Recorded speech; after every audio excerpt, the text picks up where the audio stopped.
ব্যয়বহুল এই শহরে আসলে কি কম টাকায় শপিং করা যায়? আর রাতের ভিউটা বা কেমন সিঙ্গাপুরের? সেই সবটাই আজকে আমার ভিডিওতে থাকছে। আশা করছি আজকের ভিডিওটা আপনাদের অনেক ভালো লাগবে। আসসালামু আলাইকুম, আমি ফারহানা চলে আসছি আবারও আপনাদের সাথে নতুন একটা ভিডিও শেয়ার করার জন্য। কেমন আছেন সবাই? আশা করি সবাই অনেক ভালো আছেন। আমি দোয়া করি আপনারা যে যেখানে যে অবস্থায় থাকেন না কেন, দেশ এবং দেশের বাইরে সবাই খুব ভালো থাকেন এবং সুস্থ থাকেন। আর যারা ১ম আমার চ্যানেলে ভিডিও দেখছেন তাদেরকে বলব প্লিজ চ্যানেলটা সাবস্ক্রাইব করে আমার সাথে থেকে যাবেন আর লাইক, কমেন্ট আর অন্যদের দেখার সুযোগ করে দেওয়ার জন্য শেয়ার করতে একদমই ভুলবেন না। আর যারা প্রতিনিয়ত আমাকে সাপোর্ট করে যাচ্ছেন তাদের প্রতি আমি অসংখ্য কৃতজ্ঞ এবং ভালোবাসা। আর আজকে আমাদের ট্রাভেল পাসে আসলে মেয়াদটা শেষ হয়ে গেছে। ৩ দিন হয়ে গেছে। আর আজকে পর থেকে আসলে আমরা রিসার্চ না করলে আর এই ট্রাভেল পাসটা কিন্তু ইউজ করতে পারব না। আর তাই ১ম এ রিসার্চটা করে নিচ্ছি। তবে আমরা ১ম এ বুঝতে পারিনি যে এখানে কার্ডে আসলে রিসার্চটা হবে না। কারণ আমরা যেহেতু টুরিস্ট সেজন্য আমাদের আলাদাভাবে ম্যানুয়ালি কিন্তু এই কার্ডটা রিসার্চ করতে হবে। আর ম্যানুয়ালি কিন্তু এই কার্ডটা রিসার্চ করার জন্য স্টেশনের ভিতরে যে হেল্প সেন্টার গুলো আছে, সার্ভিস সেন্টার, সেখান থেকে কিন্তু এই কার্ডটা রিসার্চ করে নেওয়া যাবে। যেহেতু আমরা আর ২ দিন মাত্র থাকবো সেজন্য আমরা $১৫ মতন ইন্ডিভিজুয়ালি আলাদা, আলাদা কার্ডে করে নিয়েছি। আমাদের রিসার্চ করা শেষ আর এখন আমরা চলে যাচ্ছি রাফেলস প্লেসে। আর এটা সিঙ্গাপুরে যদি কখনো রাজধানী হয় তবে এই রাফেলস প্লেসে আসলে রাজধানীটা হওয়ার সম্ভাবনা অনেক বেশি। কারণ এই জায়গাটা অনেক বেশি সুন্দর আর এখানে সব অফিস থেকে শুরু করে ব্যাংক, অনেকগুলো অফিসের হেড অফিস থেকে শুরু করে অনেক বড়, বড় হোটেল সবকিছুই কিন্তু এই রাফেলস প্লেসে আছে। আর আজকে ইভনিং এ যেহেতু বের হয়েছে আর আজকেও কিন্তু বৃষ্টি হয়েছে মোটামুটি ভালোই। আর এখনো কিন্তু বৃষ্টি হচ্ছে হালকা। তো আমরা অলমোস্ট চলে আসছি আর এখন ইভনিং মানে কিছুক্ষণ পরে কিন্তু সন্ধ্যা লেগে যাবে। আর এই সময়টা আসলে প্রকৃতিটা আরো বেশি সুন্দর লাগে। আর আমরা মার্লাইন পার্কে যাব। তো সেজন্য আসলে রাস্তাটা পার হতে হবে। আমার এখানে আসার পর থেকেই সবসময় মনে হচ্ছিল যে ডিসিপ্লিন আসলে অনেক বড় একটা ইম্পোর্টেন্ট বিষয়। তো সবকিছু আসলে এখানে অনেক সুন্দর ডিসিপ্লিন মেইনটেইন করে হয়। যার কারণে কিন্তু আমরা রাস্তার নিচ থেকে পার না হয়ে আমরা ওভারপাসটাই ব্যবহার করছি। আর এই ওভারপাসগুলো এত সুন্দর ভিতরে শপিং মানে ছোট, ছোট দোকান শপিং করার জন্য বেশ খুবই ভালো লাগছিল আর এত পরিষ্কার পরিচ্ছন্ন। আর যেহেতু এটা বলেছি যে এটা হয়তো সিঙ্গাপুরের পরবর্তীতে যদি কখনো রাজধানী হয় তবে এটাই আসলে হওয়ার সম্ভাবনা অনেক বেশি। আর এই যে ফুলারটন হোটেল, এই হোটেলটা কিন্তু অনেক সুন্দর। আর আমাদের ফার্স্টে এই হোটেলটা আসলে রুম বুক করার কথা ছিল কিন্তু সামহাউ আসলে আমরা বুঝতে পারিনি। যার কারণে আসলে আমরা এতটা দূরে হোটেলটা বুকিং করে ফেলেছিলাম। আর এখানকার রাতের ভিউটা অনেক বেশি সুন্দর ছিল। আর আমরা সন্ধ্যার পর থেকে অনেকটা সময় এখানে ছিলাম। তবে সন্ধ্যার আগের মুহূর্তে যে ভিউগুলা এটাই আমার কাছে বেশি ভালো লাগছিল।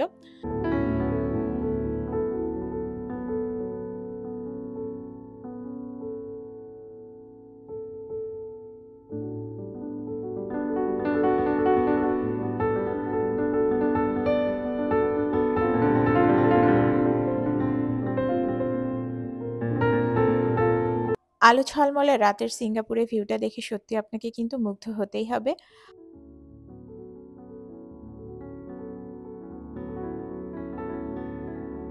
সিঙ্গাপুরে আসলে মেরিনা বাই দ্য বে এই লাইট শোটা কিন্তু আপনারা কোনোভাবেই মিস করবেন না। এটা কিন্তু একটা থিমের উপর ডিপেন্ড করে আসলে এই শোটা হয়। আর এটা সন্ধ্যা ৭টা, রাত ৯টা এবং ১০টা। সো প্রত্যেক দিনই কিন্তু এই শোটা হয়। আপনারা আসলে অবশ্যই এই শোটা দেখার চেষ্টা করবেন। আর এই শোটা কিন্তু মাত্র ১৫ মিনিটের জন্য হয় আর এটা কিন্তু প্রত্যেক দিনই হয়।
আর এটা গার্ডেন বাই দ্য বে এর রাতের ভিউটা। আর এখানে কিন্তু যে সুপার ট্রি গুলো আছে সেটা কিন্তু রাতে একটা শো হয়।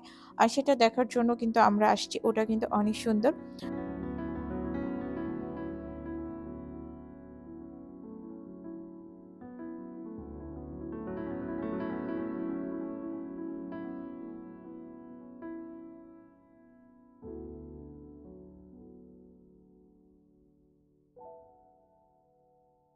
আর এই সুপার ট্রিটা কিন্তু এটা গাছের আদলে করা। তো এটা দিনের ভিউটা বেশ অনেক ভালো লাগে। তবে রাতের যে লাইটিং শোটা হয় এটাও কিন্তু কম সুন্দর না। এটাও বেশ আমার কাছে অনেক ভালো লাগছিল।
এটা চাইনিজ গার্ডেন আর এটা চাইনিজ গার্ডেনের রাতের ভিউ। আর এই চাইনিজ গার্ডেনটা আসলে মূলত চায়নাদের যে জীবনযাপন, তো তাদের আসলে সবটা নিয়েই এই গার্ডেনটা।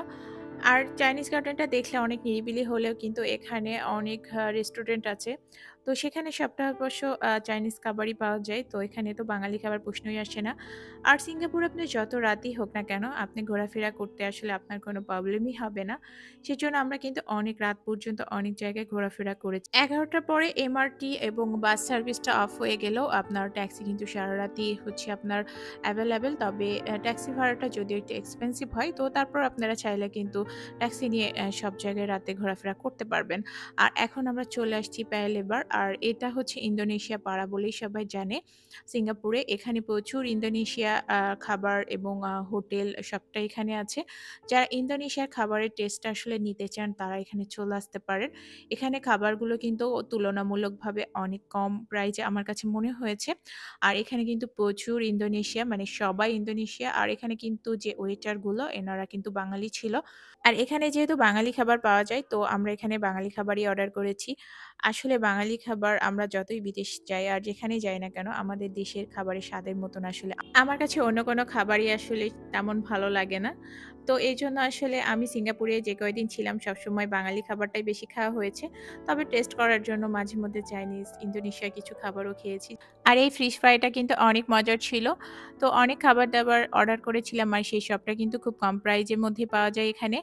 তো এখন আমরা ফিরে যাব হোটেলে। আর যেহেতু এমআরটি বন্ধ হয়ে গেছে, তো সেজন্য আমাদেরকে বাছেই ফিরতে হবে।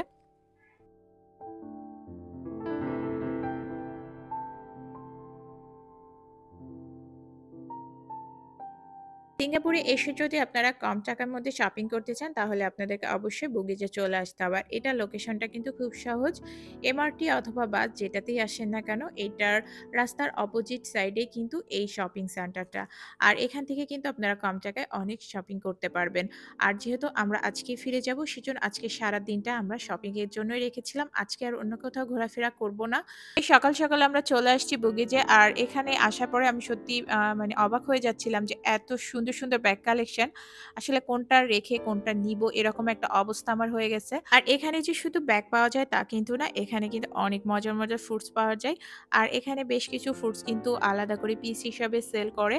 আর এখানে কাঁঠালগুলো কিন্তু আস্ত কাঁঠাল সেল করা দেখি নাই। তো এখানে কিন্তু সবথেকে ইন্টারেস্টিং বিষয় কাঁঠালের যে কোয়াগুলো সেগুলো কিন্তু আলাদা, আলাদা করে সেল করে। তো আমরা বেশ কিছু ফ্রুটস নিয়ে নিয়েছিলাম বাসার জন্য।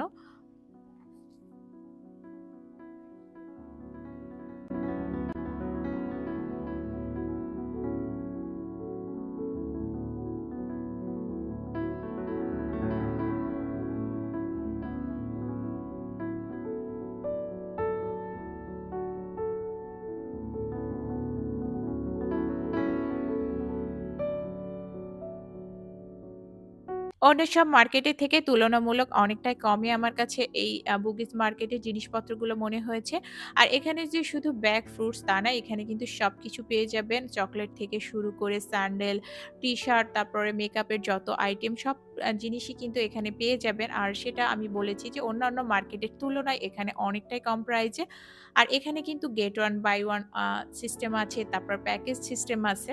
তো আমি এখান থেকে বেশ কিছু ব্যাগ কিনে নিয়েছি। আর এখানকার ব্যাগের কোয়ালিটি সম্পর্কে আসলে আমি তেমন কোনো কিছু আপডেট আপনাদেরকে দিতে পারব না। কারণ যেহেতু আমি এখানকার ব্যাগ ফার্স্ট টাইম ইউজ করব।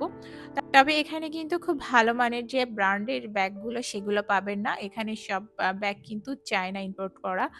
তো এইজন্য বললাম যে আসলে ব্যাগের কোয়ালিটি সম্পর্কে আমি খুব বেশি বলতে পারব না। ব্যাগের কোয়ালিটি সম্পর্কে ধারণা না থাকলেও এখানে ব্যাগের সৌন্দর্য সম্পর্কে আসলে অসাধারণ বলব। সবটা ব্যাগ কালেকশন অনেক সুন্দর ছিল।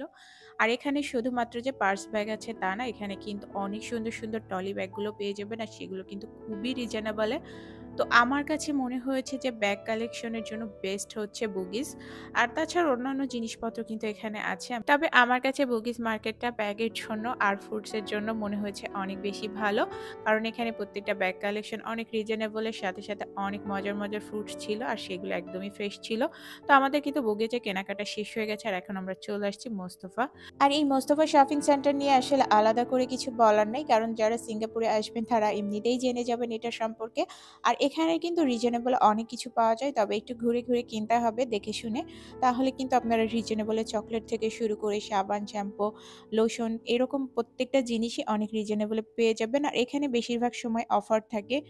গেট ওয়ান বাই ওয়ান থেকে শুরু করে প্যাকেজে থাকে। তো এই জিনিসগুলোতে আসলে কেনাকাটা করে অনেকটা সুবিধা হয়।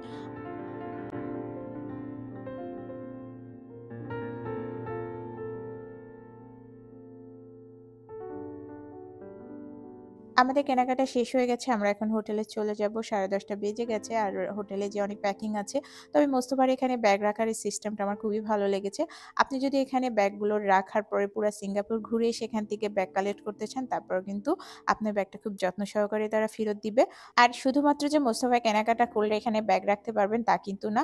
আপনি চাইলে নিজের যে ব্যক্তিগত ব্যাগগুলো কিন্তু এখানে রেখে দেন, তারপরে কিন্তু আপনি ঘোরাফেরা করে এখান থেকে ব্যাগ কালেক্ট করে নিয়ে যেতে পারবেন। আর আজকে আমাদের লাস্ট এমআরটিতে ওঠা। আর এটাও কিন্তু ছিল একদম শেষ এমআরটি। মানে স্টেশন থেকে 11:30 পরে আর কোনো এমআরটি চলে না। তো আমরা লাস্ট এমআরটিতেই উঠেছিলাম। আর স্টেশনটা এইজন্য একদম ফাঁকা ছিল। হোটেলে চলে আসছি আর এখন ব্যাগগুলো গুছিয়ে ফেলতে হবে। আমাদের 5:15 ফ্লাইট। তো আমরা হোটেল থেকে 2টার মধ্যে বের হয়ে যাব। আর এখন এই সময়টুকুর মধ্যে ভাবছিলাম যে আসলে লাগেজগুলো গুছিয়ে ফেলি।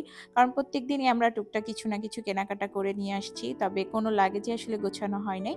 আর আজকে যেগুলো কেনাকাটা করছি সবকিছু মিলে ভাবলাম একবারে লাগেজগুলো গুছিয়ে ফেলি, যেহেতু হাতে অনেকটা সময় আছে।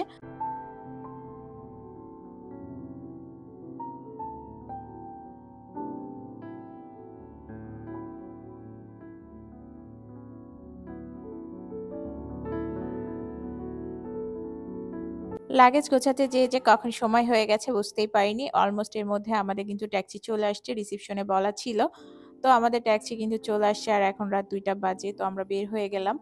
আর এয়ারপোর্ট এখান থেকে বেশ অনেকটা দূরে। আর ট্যাক্সিতে যেতে মিনিমাম আমাদের $40 খরচ হবে। তো এটা কিন্তু কার্ড থেকেও পে করতে পারবেন। এখানে ট্যাক্সি পেটা যে শুধু আপনাদের ক্যাশে করতে হবে তা কিন্তু না। ট্যাক্সি পে গুলো কার্ডেও করা যায়।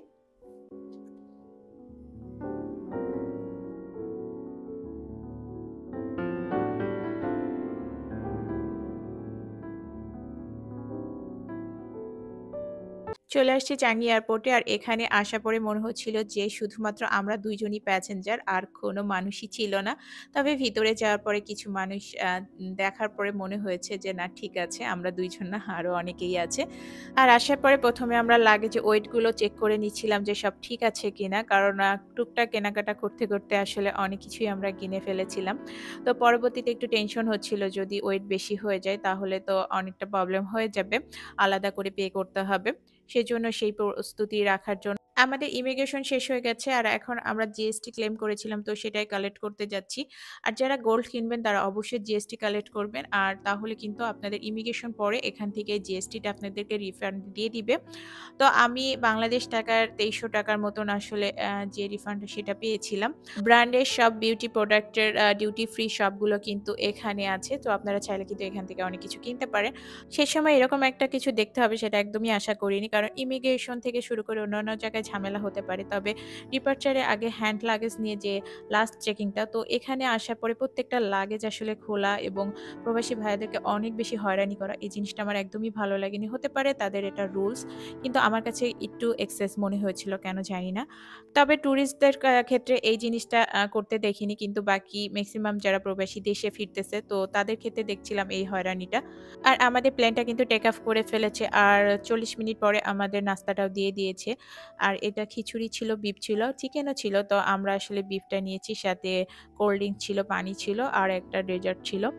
খাওয়া-দাওয়া শেষ করে বাইরে তাকাতেই এই সুন্দর দৃশ্যটা, মানে প্লেন থেকে সূর্যোদয় দেখাটা কিন্তু অনেক ভালো লাগছিল। বাংলাদেশ সময় সকাল ৭:৩০ টায় আমাদের প্লেনটা ল্যান্ড করার কথা থাকলেও ১৫ মিনিট দেরিতে আসলে ল্যান্ড করেছে। কারণ অনেকটা কুয়াশা ছিল। আর শীতের সময় আসলে সকালে যত ফ্লাইট সবগুলো আসলে এরকম ১০-১৫ মিনিট, ০.৫ ঘন্টা, ১ ঘন্টা লেট হয়, এটাই স্বাভাবিক। আর আলহামদুলিল্লাহ আমরা অলমোস্ট চলে আসছি। আর কিছুক্ষণের মধ্যে আমাদের প্লেনটা ল্যান্ড করবে।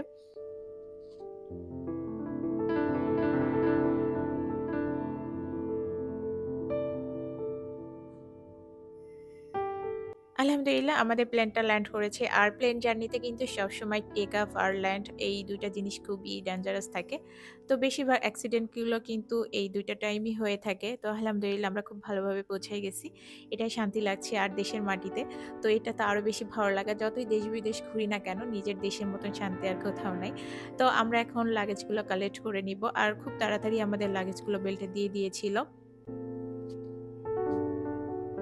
আমাদের লাগেজ কালেক্ট করা হয়ে গেছে। আর লাগেজ কালেক্ট করার পরে বারবার মনে হচ্ছিল যে কখন আমি বাসায় ফিরবো আর আমার রুমটাতে যেয়ে একটা শান্তির ঘুম দিব। আর একটু মানে এখানে থাকার মতন আর ধৈর্য আসছিল না। আর এই জায়গাগুলো আমার সবসময় ভালো লাগে। কারণ এখানে প্রত্যেকটা মানুষ অপেক্ষা করে তার প্রিয় মানুষগুলোর জন্য। আর এই অভিজ্ঞতা আমার দীর্ঘদিনের, কারণ যখন এয়ারপোর্টে জব করতাম এরকম দৃশ্য সবসময় আমার চোখে পড়তো। খুব ভালো লাগতো। আসলে প্রত্যেকটা প্রবাসী জীবনে একেকটা গল্প। সেটা সুখ, দুঃখ, হাসি, আনন্দ, বেদনা সবকিছু নিয়ে একটা সুন্দর গল্প। আজকের ভিডিওটা এখানেই শেষ করছি। আর এটা সিঙ্গাপুর ট্যুরের লাস্ট ভিডিও ছিল। এরপর থেকে আমার চ্যানেলে নিয়মিত যে ভ্লগ ভিডিওগুলো আসে দেন সেটাই আপনারা পাবেন। আর এই সবটা আপনাদের কাছে কেমন লেগেছে সেটা কমেন্ট করে জানাতে একদমই ভুলবেন না। সবাই খুব ভালো থাকবেন, আমার জন্য দোয়া করবেন। আর আপনাদের আপন মানুষগুলোকে, ভালোবাসার মানুষগুলোকে খুব যত্নে রাখবেন। আল্লাহ হাফেজ।